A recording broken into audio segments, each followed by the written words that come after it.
What's up, guys, and welcome back to this week's episode of Two of Our Own. Of course, I'm joined by Harry. How you doing? Yeah, I'm right. Yeah, you.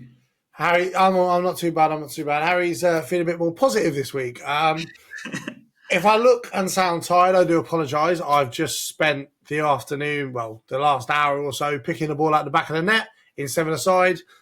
So now I know how Jordan Pickford felt at the weekend. And that moves us nicely on to the result of the weekend. I'm going to start with Harry this time because he's actually going to have some positive things to say. Because if he doesn't, then there's going to be some problems. So, Harry, positives from the weekend. Or the stage is yours. Well, number one, we scored a goal from outside the box with Basuma. Hey! We also scored from a corner. Obviously, Hey! so I don't know how often that happens. So I'll take it Not when I very see often, it. no. Also, Kulusevski in the middle. Thank the Lord, he finally realised he can play through the middle. Because I think Kulusevski ain't going to work in the wing in this system. I'm sorry, he's tried him on the left, he's tried him on the right. If he's going to play Kulusevski, put him in the middle because clearly he has to be there. I thought he was our man of the match actually, Kulusevski. I know a lot of people were saying other players, but for me, it was him. I thought he ran us literally ran the game. The link much. up between him and Madison in the midfield was absolutely brilliant. Also, him with the wingers as well, and even with Basuma, I just thought he was everywhere. And I think being in the middle gives them just a lot more freedom, and space as well. I guess. Yeah. Any other positives to take for the weekend? You've missed a massive one. What? We kept a clean sheet. Way! I mean, we'll have to take it when we get it because we only had 3 in the last 30 games or something. Someone told me. And there we go. Harry's taken a minute and almost 2 minutes to think of something negative. Now, do you know what? I think there were a lot of positives. I think we were a lot more intense. I think we were a lot quicker, both in transition and once we got to the edge of the box, we passed the ball a bit quicker. I think we stretched Everton a lot more than what we did against Leicester. And obviously, Everton were trying to break out a bit more than Leicester, where Leicester just kind of accepted the fact that they were going to spend 90 minutes defending, and they didn't really break out until that sort of period after they scored.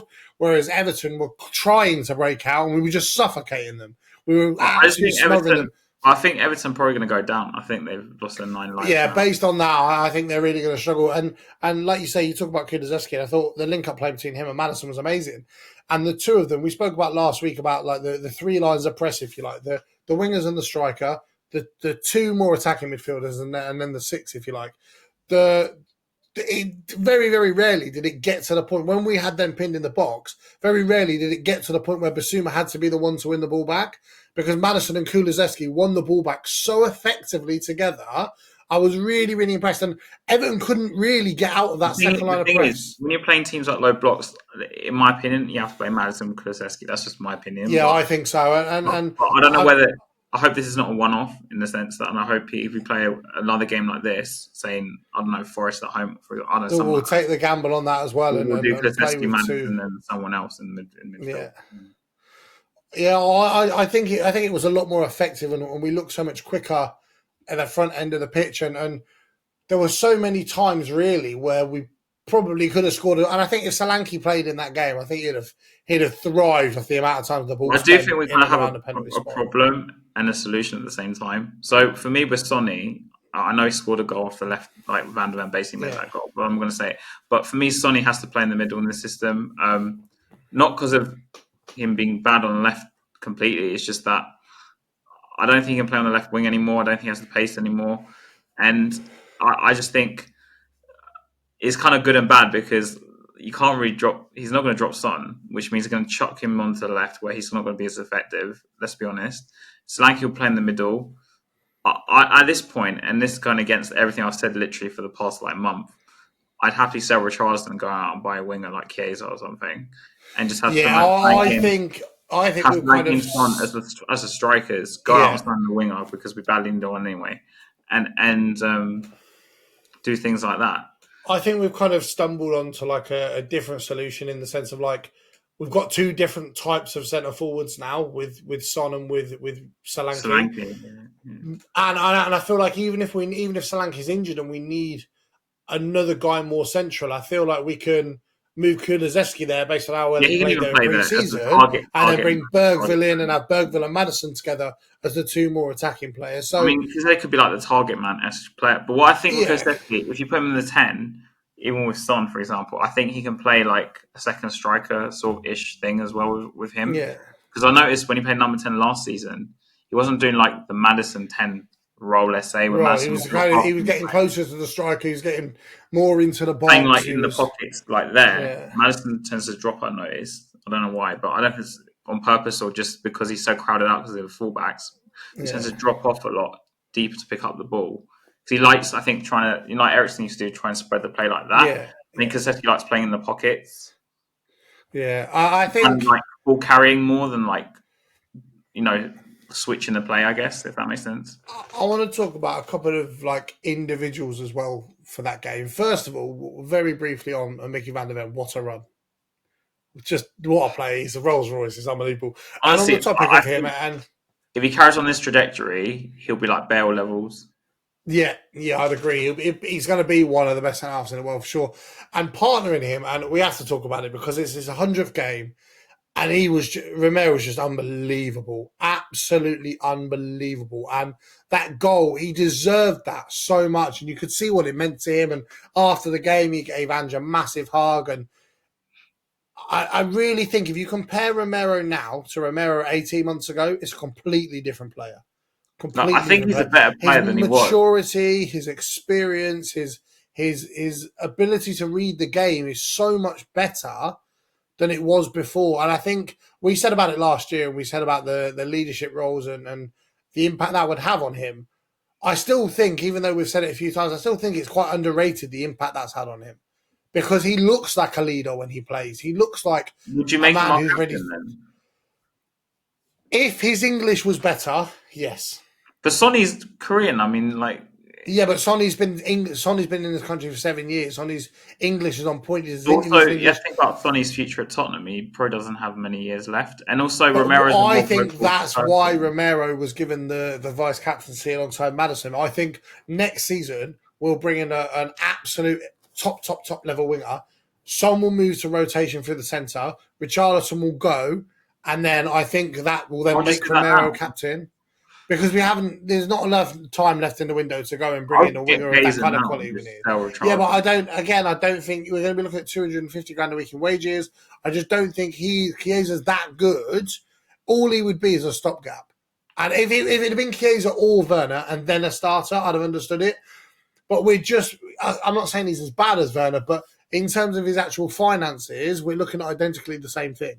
So Then why didn't we get Chiesa then instead of Werner? Ange obviously doesn't want him, and I've said about this so many times before. So many people have an issue with the manager not wanting the players they want.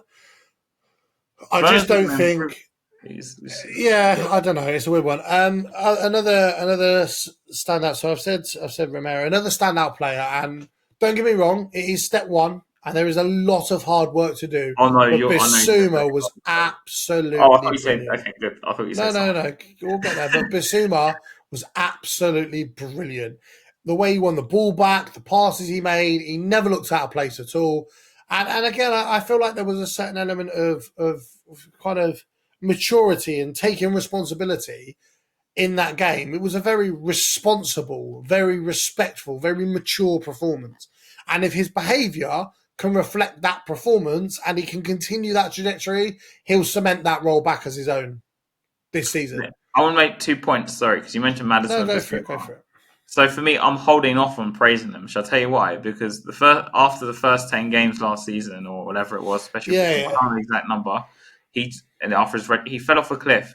Madison after The 10 only games. reason why I'm praising Basuma now is because I know of it's the because of the incident incident, that but happened. I know, I If this understand. is his I response understand. to it, you I know. understand.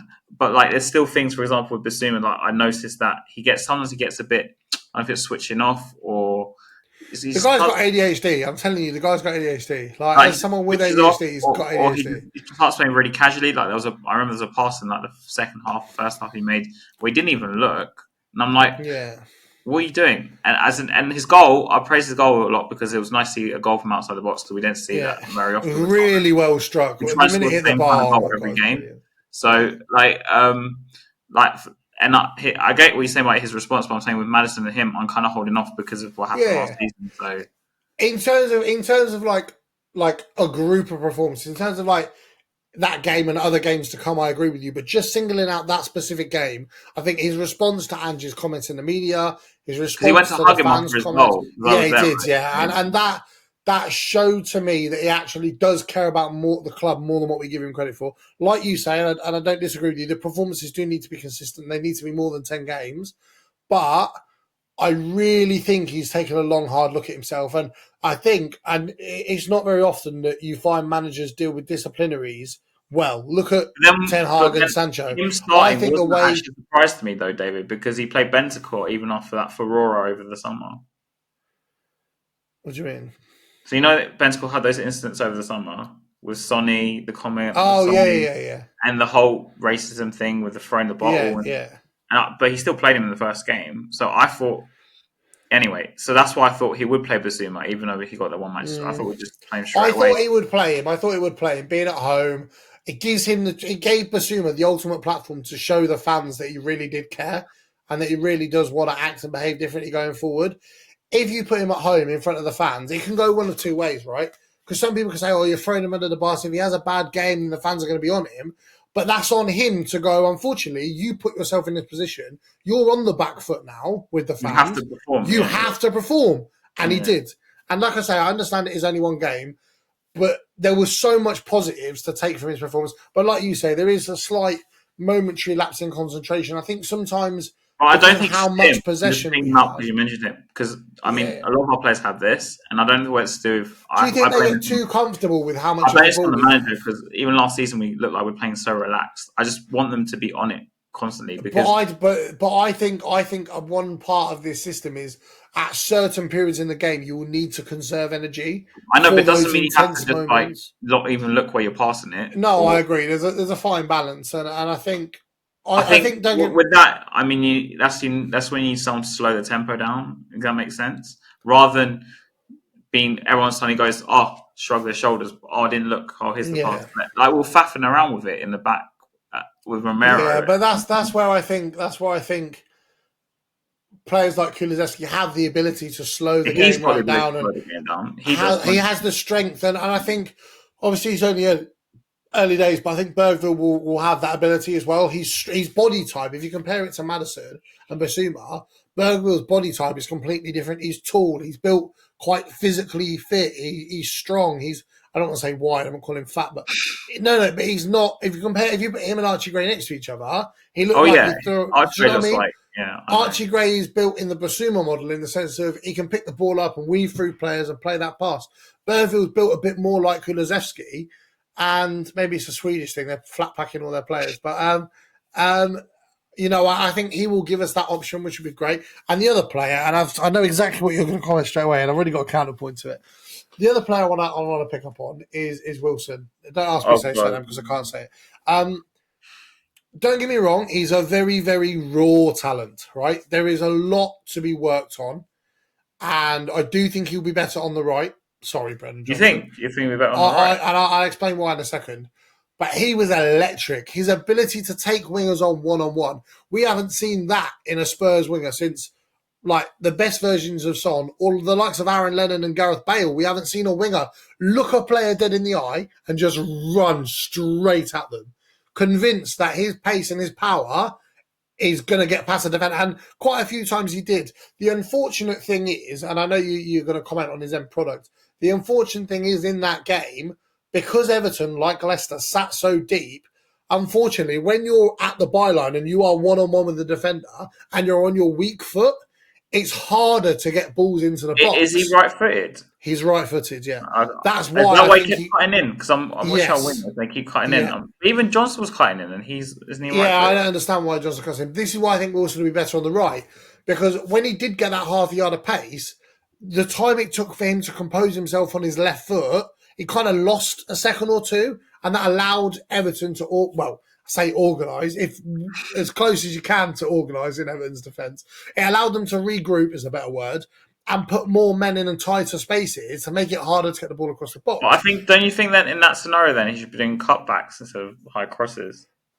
But again, you're still playing on your weak foot. You play football. You Oh, play five yeah, I side. know, I know. When My left you're, isn't great. if I put you on the left hand side and you get to the byline, Yeah, I'm like an you inside with forward 10 hours nowadays. of space couldn't put a I'm ball in like an on your weak inside, foot. I'm an inside forward nowadays, so I can't. Yeah, exactly. So Yeah. I think on that right foot, when he can run it, look a player dead in the eye, run it in, run it in, run it in, and then burst past him, when he's got that half a yard, because he can just smash it across a low cross across the box on his strong foot, I think we'll see Wilson get a lot of assists from the right, from Solanke scoring this season because of those situations. And So we do said you about think the it. front three will be, because everyone keeps telling me this after that performance, Odegaard right, Son left, and Solanke up front? I mean, he's not going to drop Yeah, Son, so yeah, I I get think it'll that. be Son, Solanke, Odegaard in the long term, with Son moving towards a squad player towards the back end of the season. It all depends. Largely, it all depends on the form of Brendan Johnson. Because if Brendan Johnson Has a can get miracle. back to the kind of numbers he did last season, and we'll talk about him in a minute because,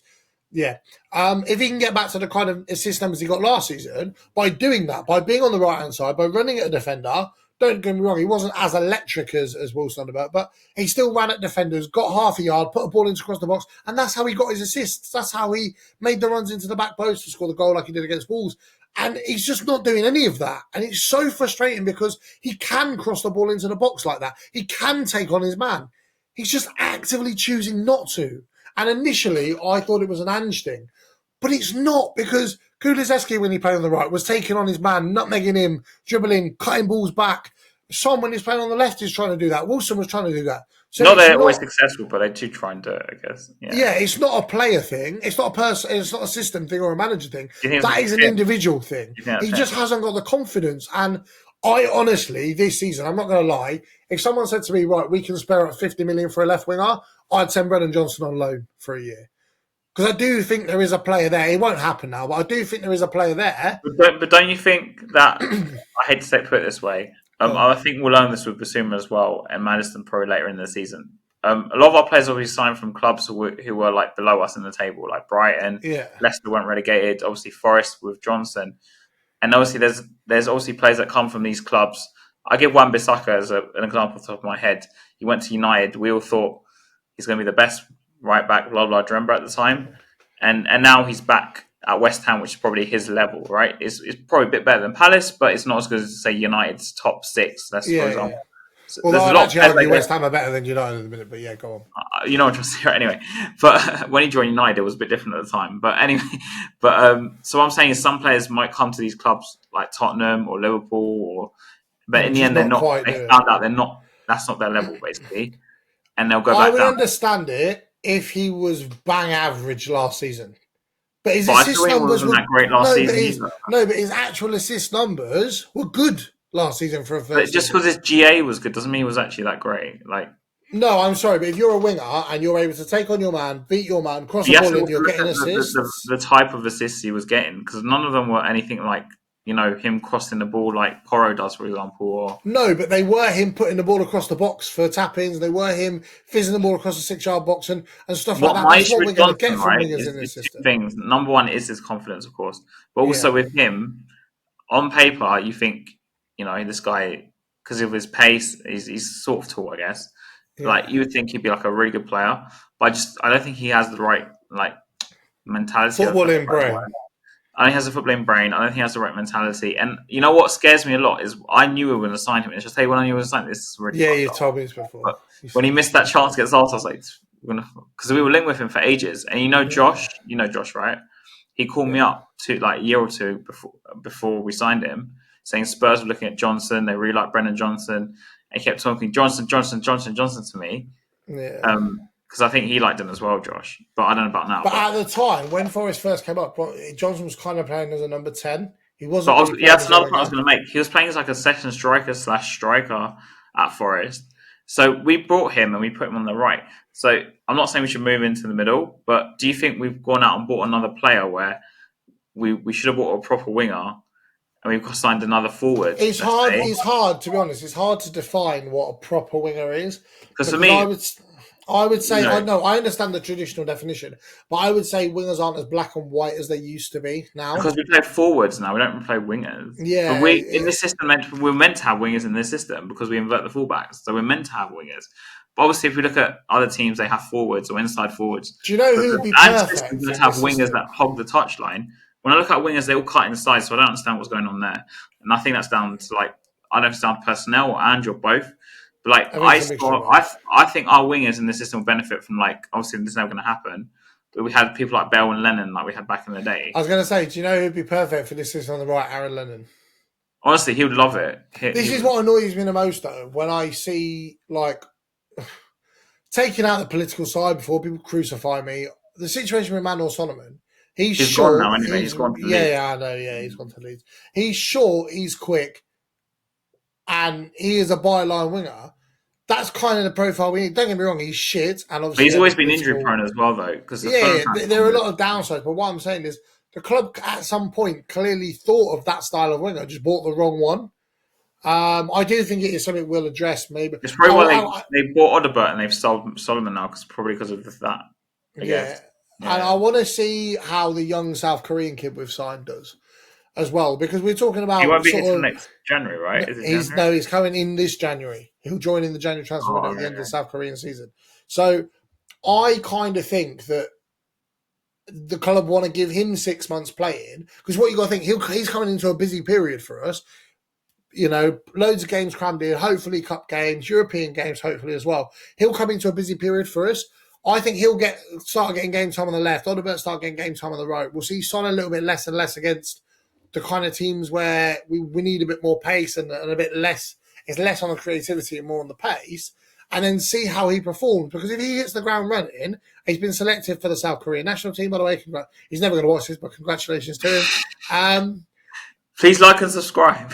Yeah, that's a massive step. That's a massive step for him. So, and Sonny is working. From what I can gather, I read an interview the other day where someone asked about Sonny and his mentorship of him, and Son sort of said, "Look, my plan is to work one-on-one with him during the national team period." It kind of makes sense because. So I think we will get a bit more of a squad-ready player in January than what we currently expect. And also, when Spurs sign players and leave them on loan for 6 months, I know they did it with Papsar. Spurs give out the nutrition advice, they give out the fitness advice, they give out the personal training program. They're kind of almost having a mini preseason for Spurs while they're on loan. Yeah, so I that's why I'm not too stressed right now about the winger situation, because we have gone and bought a youngster, a pacey, quick youngster. So we do need to give him a chance. I am kind of disappointed he's not with the squad now, to be honest with you, because there would be games and fixtures for him to come in, especially away in Europe. You're 1 or 2-0 up, sort of 60 minutes, give him half an hour. But I think there will be opportunities to do that in the second half of the season for sure. And I think that's maybe why the club haven't cannoned on a main style winger. I still stand by my point about Pedro Neto. I think we made the right decision in the long term. People going for me, he scored. By the way, I'm not saying I wanted him, but I know Andrew was obsessed with him. Yeah. Because I just think his injuries and the price were ridiculous. If his price was 25 million, we'd have signed him. At the Euros, apparently he was obsessed with Neto. I think you've said this on every podcast. I know, but I'm trying to make a point that I don't know. I'm not even a massive fan of Ange, but if he didn't get the player he wanted and got a youngster instead, is he that much? I think it depends. I mean, people talking about Ange as well, but Ange does a lot in the Asian market. He always has done it. Every club he's been at. He started out when he was in Asia. He brought some Asian players to Australia. He brought Asian players to Celtic. Yeah. I think because to make it as a footballer in Europe as an Asian player, it's harder. I think it's really difficult. It's really difficult. Only so many have ever made it to the top of the top of the top, and I think Ange looks as a kind of an exploitable market, if you like, to bring those kind of players in. But we did kind of predict that. A lot of YouTubers actually. We did say that. We did say that when he first came in. I think there are a couple of chances for Everton. The period where they had quite a few corners and struggled to get it out so quickly, that was a little bit scary. Positionally, we were better. The players just didn't. The attempts to clear the ball were just not far enough. But positionally, we were a lot more protective. You know what I was saying to them was, Yeah. We were a lot more protective of the goal from those set pieces than what we have been recently. There's rumours that one of the two members of staff have been brought in to replace one of his assistants that's left to go to Swansea, I think it was. And apparently those two are also working with Jednak on set pieces.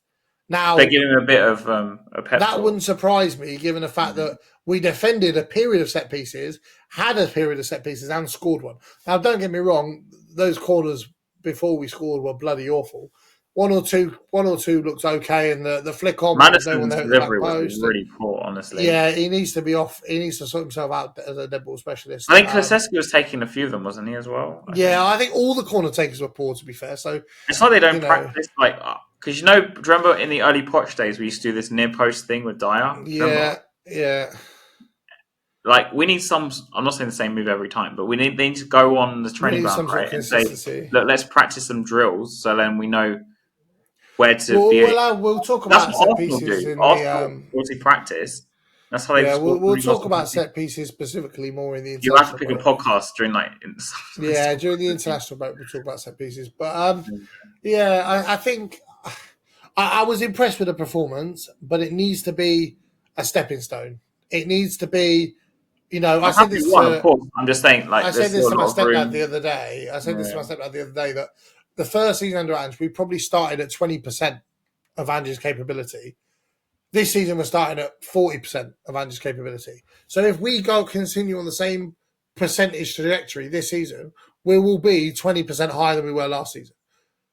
So I do feel, like you say, there is room for improvement, both in individuals, collectively. But I do think it will come, and I actually think Europa League football will help with that. So all in all, we'll see. It remains to be seen about that. Yeah. But all in all, the draws. By the way, if anyone's watching this, I think the draws on Friday. There you go. So you'll have seen the draw before the podcast comes out. That being said, like I say, it's a springboard. There's multiple games to go. 2 out of 38, but it was a good atmosphere. Crowd really turned up. And like I say, the team turned up as well, so you can't really complain. Moving on to the weekend, we are playing Newcastle away.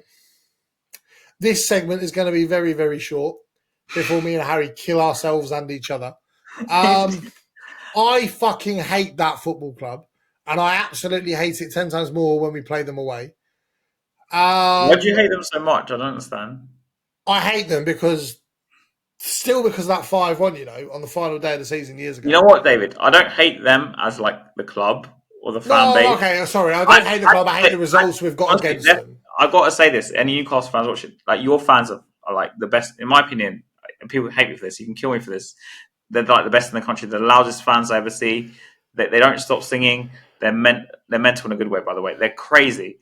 Ever since I was a kid, right? Whenever we play Newcastle, I remember I have such a vivid memory back in we're talking like 2000s, let's say.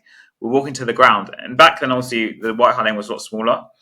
And I remember walking there, and Newcastle was shit at this time, like even worse than they are, Anyway, and they're fans, man. I saw them; they were walking. They just wouldn't stop singing all game. We battered them and didn't stop singing all game. Like they're relentless, man. All right. I don't hate the club per se. I hate the results we get against them. I know, but that's our problem because we go there and we just bottle it every time. I do actually think we'll get a point from this game. Honestly, if we get a point, I'll bite my hand off. I'll bite my hand off. I'll bite my hand off for a point. I can't believe we're saying this. I'd go with if Solanke's fit, I'd go with Solanke. If not, is he meant to be back for that or not? I don't know. If not, I'd go for the same midfield, same defence, and my attack would be Son, Richarlison, Wilson, Odobert. And the reason being, we need height. We need not just that, but Newcastle away is a very tough atmosphere to play in. And me and my mate that I went to the game with, we were talking about this on Saturday. And that's why I'm glad we didn't risk Richarlison. We only gave him a bit of game time. I think we need his physicality and his brutalness and his strength away at somewhere like Newcastle when the atmosphere is on top of you. Look, when the players are smothering you, when the centre-backs are tight to you. You know what I would do? It's probably really unpopular, but I'd put Kulusevski as the fake 9. And I'd beef up the midfield with, say, Sarr and Basuma together with Maddison because I think we'll need a bit more strength in there. And I think Kulusevski can kind of drop in. He can also hold the ball up as well. He's a bit more versatile in that sense. He's got the So height you're as well. saying just if Richarlison's not fit? No, I'd be tempted to do it anyway, and then keep Richarlison for the last 30 minutes because I don't No, think he's. I would rather play Richarlison for the first 55 minutes, and then move Kulusevski up. Because if we can go 2 goals up with Richarlison playing and having that strength and having that physicality, and Richarlison, he'll get aggressive with the centre backs, he'll get tight to the centre backs, he'll allow the players to run beyond because he'll create that space by having the centre back suffocate him. He'll kind of almost magnetise them to him, not be effective on the ball, but be effective I know what you're saying. himself off the ball. Do you know what I mean? And that will give us the space for the 2 more attacking players to run into. So I would play the first 55 minutes with Son, Richarlison and Kulusevski, Son, Richarlison and Wilson-Odobert. And then I think we'll need Odobert because of the pace and the break. Yeah, so, and then I'd bring Brennan Johnson off the bench later in the game, and that's then when I'd move Kulusevski further forward, bring Bergville maybe, or bring Sarr into the game. I think we've got the lead. We need men or more defensive players in the middle in the first at least hour of the game, because I want to survive the first 20 minutes, right, and not get But I think that's where we'll make a mistake, though. I think if we go for it and get 2 goals up early on, if we can have a period of set pieces, Newcastle have got loads of injuries at the minute. If we can have a period of set pieces, but we said this last season. They had all these injuries. Okay, but I think if we can get the period of set pieces like we had against Everton, and to be fair, like we had against Leicester at the beginning, like half an hour, 40 minutes, that's where we can benefit from having Richarlison, from set pieces, get 2 goals up, and then move him off. Because I think Newcastle come at us. They always do. No, I don't think so. I think they'll go attacking, they'll give the ball away, and then we will suffocate them for the first 25 minutes. And then it's about, can we score one of those chances before they counter us? When was the last time we won at St. James's Park? I can't even remember, Oh, my gosh, right. The one vivid memory I have was when we won there under Redknapp, and Defoe, I think, scored 2 goals. Let me have a look. That's like a massive head-to-head. So, last time we won away to Newcastle was October 2021. We won 3-2. Ndombele, Kane, and Heung-min Son. Our last results against Newcastle away have been 1-1 lost on penalties. That was friendly, to be fair. 4-0 loss, 6-1 loss, 3-2 win, 2-2, 3-1 win. Was that the Redknapp one? 2-1 win. No, way before that. 2-0 win, 5-1 loss, 3-1 win. Actually, to be fair, we've not actually been that bad against. It's not. It maybe feels worse than it is because the last few results have been heavy. I remember the Sissoko 5-1. Remember that? Yeah. I honestly do think we'll be okay. I'm going to go for a 2-2 draw against Newcastle. Unfortunately, and I would take that. 3-1. So, nah, I can't see that. I actually think we'll score first. But I just think they're going to suffocate us. I think it'll be the opposite way around. I think we'll suffocate them and they'll catch us on the counter. I just think Newcastle at home, they're just a totally different animal. Like, if we're playing at the Lane or whatever now it's called, I'd be more confident. But because we're going to St. James's Park, I'm just like, maybe I've got PTSD for the past 2 years. I think that's what it is. I think we're being a bit over negative based on previous results rather than being realistic on. But it depends for me. Also, it depends on our tactics with Ange. If he's learnt something from last year, not to leave Van der Ven and Romero by themselves against Isak and Gordon and people like that. If he's learnt that, and we say instead of saying Basuma play high up, drop in to help them, because Isak could easily take on all 3 of them or two of them easily. I mean, like, he's so fast. But will he? I don't know. Will he drop a few yards as a whole team, maybe, in the first 20 minutes? Or is he going to play as high up and then Newcastle will be like one long ball? Because obviously, even Everton have the quality, right? But they tried this. Yeah, they tried it. Yeah, then Calvert-Lewin fell on his arse and then blamed everybody else. Dwight McNeil and, other players. Was Jack Harris? Can we just talk about one awful footballer Calvert-Lewin is, please? By the way, I know we're talking about Everton, but he is bloody dreadful. He's shit. He's finished. He was just throwing strops. He's been linked with Arsenal today. Good. Send It's him not a there, very good please. source, by the way. So don't, if you're watching this. Not a very good player either. So matches. Honestly, he's the shell of the player he was, man. You know that one season he was really good. He's just nowhere near that anymore. For about 5 games, it was said he was better than Kane. Yeah. We're not going to go into too much detail with Newcastle because we've just had a 4-0 win. And if we sit here talking about previous Newcastle results, then it will be ridiculously negative. And we'll try and keep some podcast episodes positive. But I do think it's going to be an interesting game for sure. And I think it will leave. Before the United Liverpool game as well, so. Yeah, I think it will. I think we win this going into the international break. Oh, yeah, I'll be a lot happier, obviously. I think it'll be really, really good for. I think the most important thing is not to lose it. It sounds really stupid, but I'll be happy with a point, mainly because to break this not drought, whatever it's called, to break the rot away at Newcastle. Yeah, I'd agree. Yeah, because you know, even back in the day, David, like even when Newcastle were shit, let's say, we used to go there, right, and it used to be like a, really tough. It's always a tough game there, but I'd be grateful if we got away with it with a point. Yeah. That sort of vibe, I guess. Obviously, back in the day in 2005, Atuba scored the winner. I remember some people watching this podcast might know what I'm talking about. But we used to go there under Redknapp, under Joel, and I think under Joel we didn't have a very good record there actually. And we used to always struggle. I'll be happy. My dad would be like, "Just be happy if we get a point." He's always like that for the away games. Unless we're playing someone really shit, he's like, "Just take a point. If we can get a point here, it's a good result." But I want to see what their current. I'm trying to think how well we did there under Poch, because I can't remember. We won the majority of them, apart from that 5-1. So Newcastle so far beat Southampton with 10 men. They drew to Bournemouth. Beat Southampton with 10 men. How the hell they beat Southampton? I don't know. Oh my god, Southampton annihilated them. And Bournemouth was 1-1 at Bournemouth, and. Yeah, Bournemouth were robbed because of the red card of Joe Linton, weren't they? Or what should have given us a red card. I think that'll be an interesting take because I think this Newcastle team does seem, from the first 2 games of the season, does seem kind of violent and abusive, if you like. And I do think there will be an opportunity for Romero from set pieces, Richarlison from set pieces, just to get in their heads a little bit, just to... Richarlison gives them a bump with the shoulder. And Romero's not exactly the calmest guy in the world, though, either. No, and I think maybe we can use that to our strength. And I do think that's why we need to start with Richarlison, because if we do have that wave of set pieces at the beginning... I can see why you say that. I guess I'd take a different approach, that's my opinion, to play Kulusevski there. And then I just think Richarlison has a bit more aggression in him when it comes to confronting players than Kulusevski does. And I think... if we were playing at home, I'd completely agree with you. But because we're playing away, I just think Richarlison is so used to going to places with a difficult atmosphere from his time as an Everton player.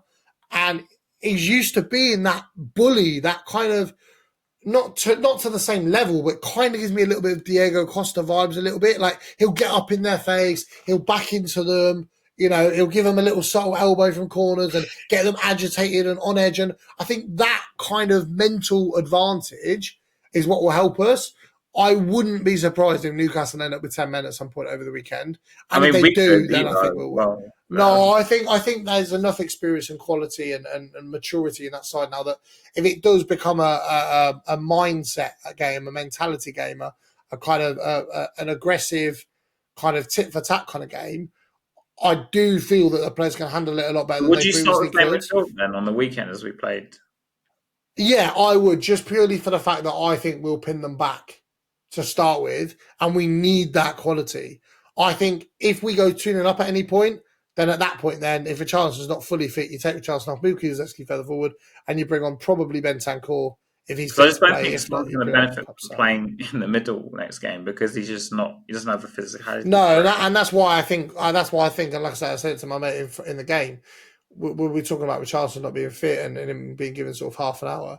We were saying that we think it is to build his fitness up ready for Newcastle to kind of be aggressive. If we play Son, we're going to get bullied by that. He came on against Leicester, didn't he, for like the last 15? Didn't he? Yeah. So he's done 15, then he's done half an hour. So that's what makes me think he can do the first 45 against Newcastle. Like he does the first hour or something, and then we switch. Yeah, exactly, and then comes off. And then if we've got the lead by that point, then you bring Son on through the middle, or you move Kulusevski further up, or there's many options there. In fact, I'd potentially be inclined if we do have a reasonable lead and we need some Richarlison off. I wouldn't be surprised if he moves Brennan Johnson through the middle and keeps Son on the left, keeps Wilson on the right, just purely because Brennan has less thinking to do.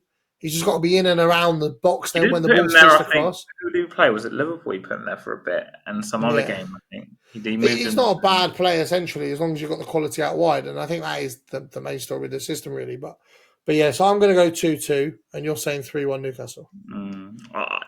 It's too much PTSD, unfortunately. In my defence, Harry said 1-1 last week. We won 4-0. So.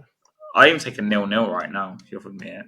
Yeah, boring 0-0. Just get the point. Back-to-back clean sheets would be unreal. To be fair, in my defence, Harry said 1-1 last week and we won 4-0. So I don't really trust his opinion. We'll have to go through. You know what's overestimated how good Everton were. Yeah, I think at the end of the season I'll have to go back and listen and look at every single prediction we've done, count who's got the most and who's got the best, do a forfeit for the person who's got the least. But yeah, next week we're going to talk about the transfer window. We're going to rank Spurs signings out of 10, their effectiveness, their value for money. We're going to do sold and bought players, which will be good. And then the week afterwards we'll be previewing the game. And I'm hopefully going to get a rival fan on for that if I can find one that I can tolerate for longer than 20 minutes. That's not Ian Wright. So that's not Ian Wright. Yeah, he's the only Arsenal fan I can tolerate for longer than like 5 minutes. So we'll see on that one. We'll see on that one whether or not we get a guest. If not, we might get another Spurs fan on for that one. By the time you guys are watching this, there will be a giveaway for the new Football Manager on my TikTok. So head over there. You'll see the TikTok in honour of our first title with Wolfsburg, which we confirmed on Tuesday, today as I'm recording it, which was good fun. So yeah, there'll be that. I'll announce the Football Manager giveaway and you guys can see that on my socials. So go check that out. If you're not in the Discord, join the Discord. You can keep up to date with all that stuff as and when I post it. So you don't miss out on anything good. And there will be another Spurs giveaway towards the end of the year as well, towards Christmas time. Because why not? Other than that, I think that's pretty much nice and covered this week. It's nice, simple, easy. We had a good result, so not too much negative to talk about. And Newcastle, we don't want to talk too much about because otherwise... You don't talk about Johnson, so... We did kind of anyway. Yeah, we did, yeah. I think I'm going to let it go. I'll give him to the international break. And if he's still been shit, then we'll talk about it more in the Arsenal game. Because otherwise I'll sit here around in 45 minutes. You know, we do have that bet. That's why I mentioned it. Sorry. We get talking about Brennan Johnson. Yeah, we'll leave that one till next week. We can talk about it in the sold and kept and whatever, ranking the players from the transfer window. Make sure you like and subscribe if you're on YouTube. Turn on that little notification bell. And if you're a smart cookie and you know what time we post, which is 9:30 on a Friday, then you don't need the notification bell because you'll check yourself. And if you're on Spotify, please leave us a 5-star review. That'd be lovely. Other than that, that's about it, really. Been a nice, simple, easy episode today. And come on, you Spurs. And come on, you Spurs.